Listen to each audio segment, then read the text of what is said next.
পুরুষদের ভুল করেও এই তিনটি কথা কারোর সাথে শেয়ার করা উচিত নয়।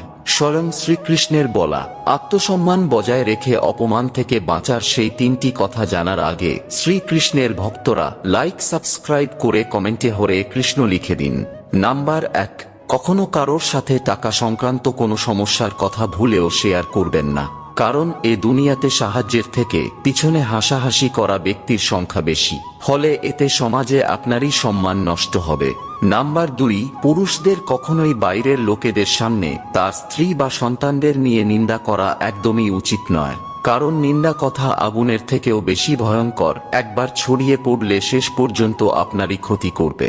নাম্বার 3, আপনি যদি জীবনে কোনো কারণে কোনো অপমানের সম্মুখীন হন তাহলে তা গোপন রাখতে শিখুন, কারণ বন্ধু ভেবে আপনি যার সাথে এই কথা শেয়ার করছেন পরে শত্রু হয়ে সে এটাই আপনার বিরুদ্ধে ব্যবহার করতে পারে।